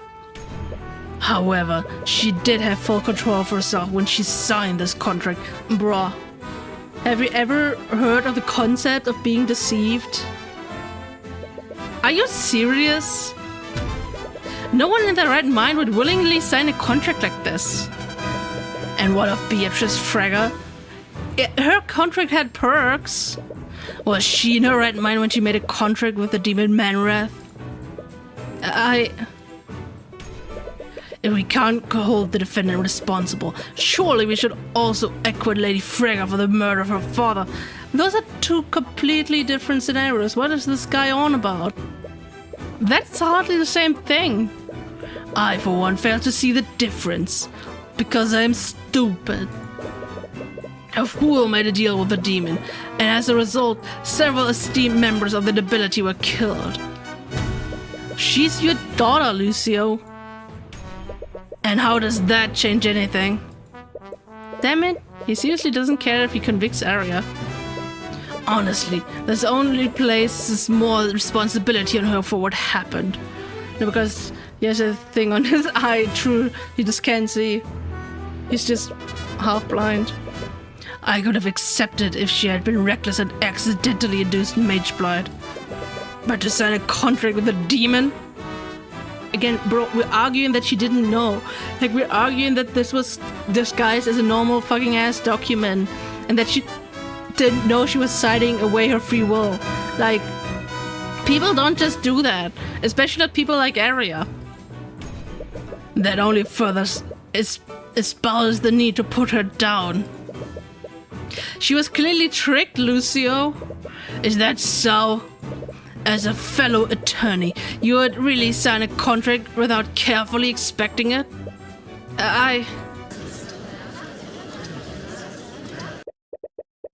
Whether it was through foolishness, negligence, or both. Okay, well, she got offered Nitro for free. Yeah, she was like, you know what? I'm losing my will, but like, those 2 months of free Nitro. The defendant willingly signed a blood contract. She compromised herself, and as a result, 3 nobles died. The responsibility falls squarely on her. Wait, even if she willingly signed a contract, that's not entirely true, is it? Well, who else was responsible for Arya's action? I mean, literally the patron. What are we even talking about here? Lucio, there's clearly someone else to blame for Arya's actions that day. Oh, and who would that be? I'd like to reread my client's blood contract to the court. By signing this contract, Arya Steelman surrenders her mind, body, and soul to the patron. That can only mean one thing. Whoever this patron is, they took control of my client and used her to murder the victims. That's right. They could still be out there. None of us are safe until this patron is apprehended. Surely we can't end this trial while every member of Wyvern Guard nobility is in danger. Huh. I don't care, to be honest. Well played. I'm compelled to agree with Mr. Cuthbert. Trickery or not, it's clear someone wished ill intent on the nobles. And until we know who this patron is, you can't pass judgment on my client. Not until we know the circumstances that she signed that blood contract under. And what would you have us do, Cuthbert? The contract has no stipulations about proximity or how this mind control works. For all we know, this patron could have murdered the victims always sitting in their very home. There was a clear intent behind this attack. Even if the patron didn't directly participate in the murders, they definitely had a motive.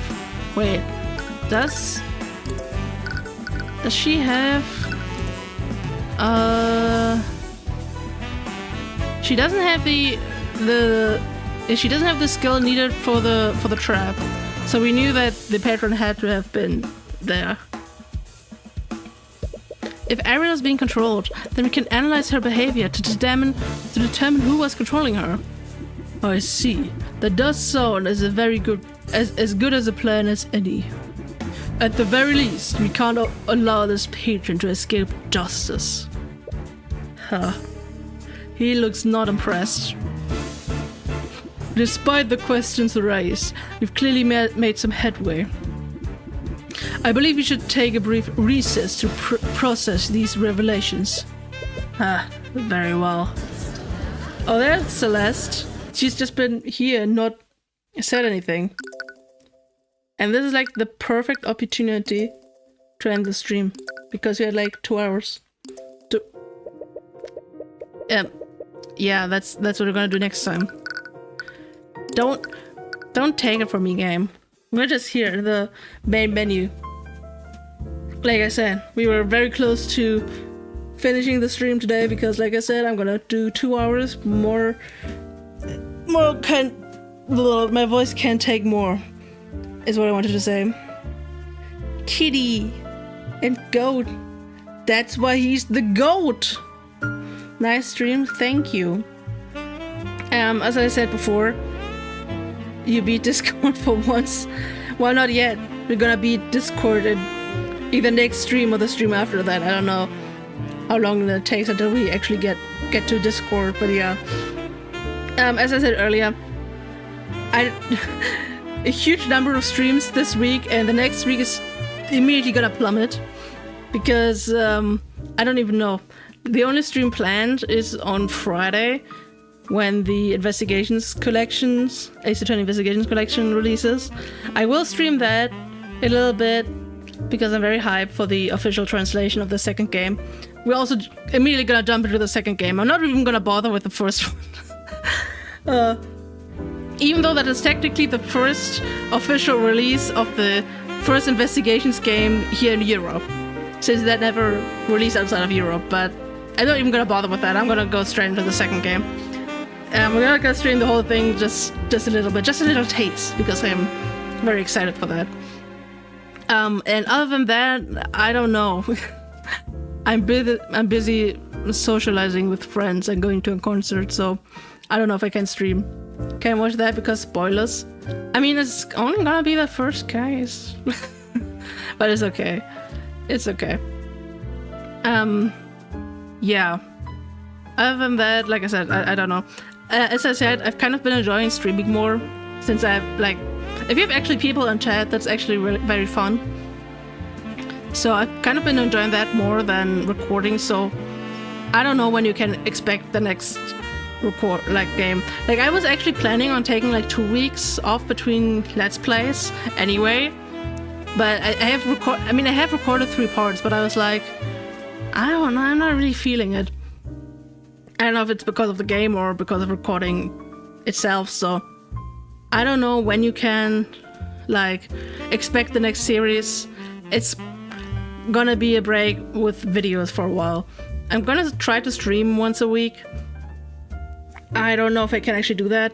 Oh yeah, one thing I can announce is the week after next one, where the Splatfest happens, the Grand Fest in Splatoon 3. I'm gonna stream that. I mean, I haven't told Kratos yet, but I'm gonna stream my point of view because we're gonna play this together because that's gonna be my tier 4 game. And I'm gonna stream my point of view. So that would be cool. If you want to play with me or us, you can do that. If you don't care, then that's fine too. But I would appreciate seeing people there. Also, this will be a long stream because, yeah, I don't know if I can actually do that for that long. Maybe I'm gonna close my stream earlier, but yeah. Anyway, that's for the week after that, and I don't know when we're gonna go back to this game because the week after next one, I'm gonna have to go back to work. So yeah, those streams would be after work streams again, so I don't know. I won't promise anything, but the content won't die yet. And with that, I'm gonna send you guys into the weekend. I mean, it is already weekend, but into the Sunday. And I hope you guys had fun, and I'm gonna see you guys either next week or the one after that, or whenever we continue Tyrion Cuthbert. Bye bye, and thank you.